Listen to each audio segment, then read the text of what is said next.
Mosses are some of the oldest life forms that still exist on our planet today. Ancient, non-vascular flora that have all kinds of textures. Mosses and their like are the main reason I got into terrariums in the first place. And since I'm almost always building a naturescape or other, I am always in need of mosses. So I spent the last year or so collecting, sorting, and propagating all manner of mosses I could get my hands on. In the next 12 minutes or so, I'll show you the entirety of my moss collection, give you tips and tricks so you can start your own moss farm, and maybe talk a bit about my favorite mosses to use in terrariums. Welcome to the Microverse.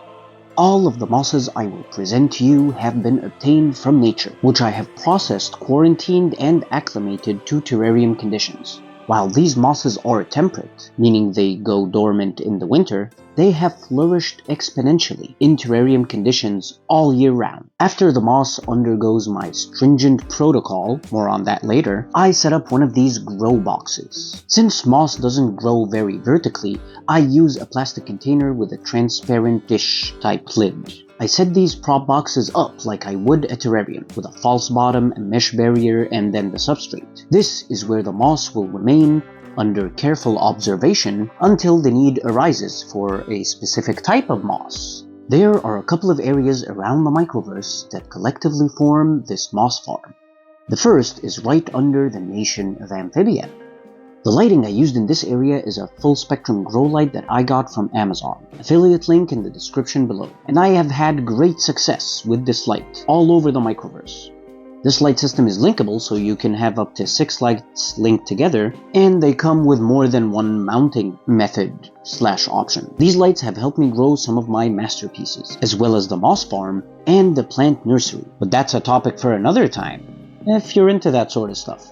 Now let's go through some of these boxes and I'll show you some of the mosses I have. I'll start with the smaller sort of cup style. This one has some sphagnum moss and some Peruvian liverwort. This is the box you saw earlier. Now you will notice there is some fuzz here, and this is partly why I protocol and quarantine these mosses before using them in a terrarium setting. I use a paintbrush and I lightly brush away any developing or developed fuzz. This fuzz should subside within about a month or two, assuming you are doing this regularly. A good thing to also consider when setting up a prop box is that the false bottom does need to be hydrated. So I regularly check to see if the false bottom is actually fully hydrated or not. And if it's not, I'll just spray it a little bit. I'm not sure what kind of moss this is. In the beginning, I thought it was like a form of sphagnum moss, and it very well could be, but now I'm thinking it might be a hypnum moss of some sort. So this moss is super weird. I just found it sprouting out in the nation of Amphibia and am propagating it. So it's this moss. Yeah, this moss right here. It's a very, very interesting moss that just sprouted out of nowhere, and I'm not 100% sure what type of moss it is. It looks like a form of thread moss, but it's also very fluffy in texture. Look at this. All of this star moss has been obtained from the roof of the garage. Like I said, there are some fuzzies here and there, and just brush lightly with the paintbrush just to make sure that fuzz doesn't develop into a full layer that will then kind of suffocate the moss. Couple more bins here. Again, same issue. Ooh, look, there's a fungus gnat on the fungus. How original. I just brush. Minimal brushing required. Here is a big bin that I have propagated some Peruvian liverwort, as well as some of that awesomely weird thread moss. I'm hoping it takes and it explodes quite nicely. This lovely feather moss that I have collected, and I'm waiting for it to sort of take off. It has really interesting textures. So before we move along, I just wanted to show you this prop box.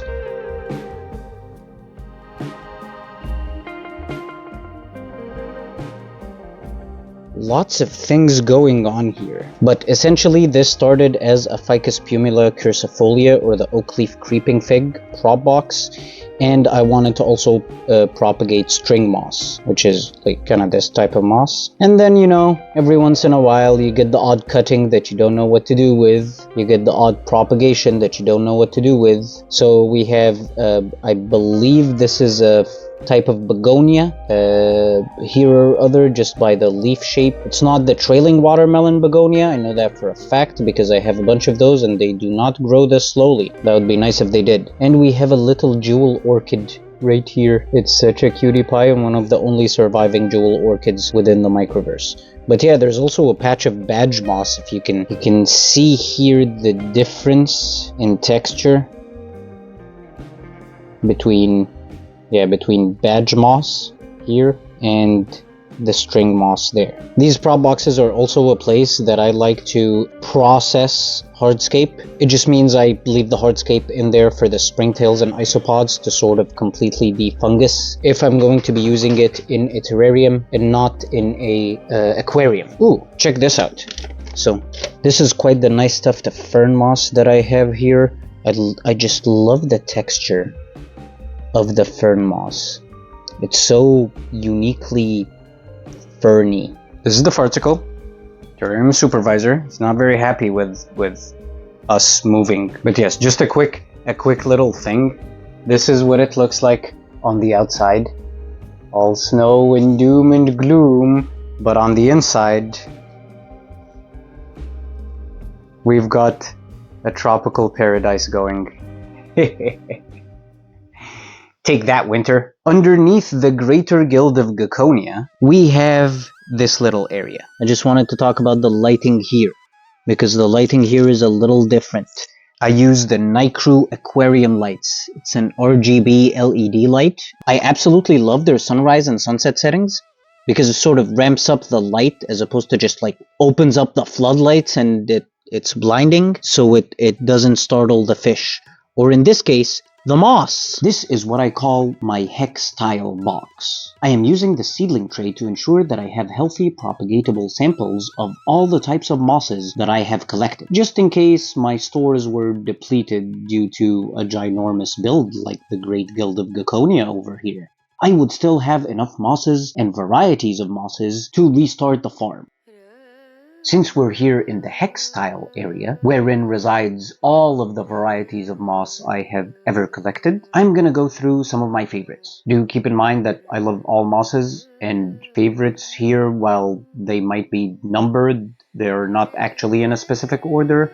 First up is Tangled Thread Moss. I have mixed feelings about this moss. It is an exceptional carpeting moss with awesome interwoven texture and a brilliant green. My only problem with it is it tends to take over the hardscape and can easily just like swallow pieces of driftwood whole. I have used Tangled Thread Moss in almost all of my builds. More notably, the Tangled Thread Moss within the Halloween Terrarium build is growing exponentially and could end up being a problem for this piece of driftwood very soon. Second is the Pincushion Moss. This moss does like a drier area, and I have had great success using it in backgrounds. It has a very unique texture, kind of like a sea urchin, or as the name suggests, a pincushion. It grows vertically and can often turn a pale green when dry. Third is the non-tangled thread moss. Yes, there are many thread mosses. There's tangled and there's non-tangled. So third is the non-tangled variety of thread moss. This one seems to have a thicker thread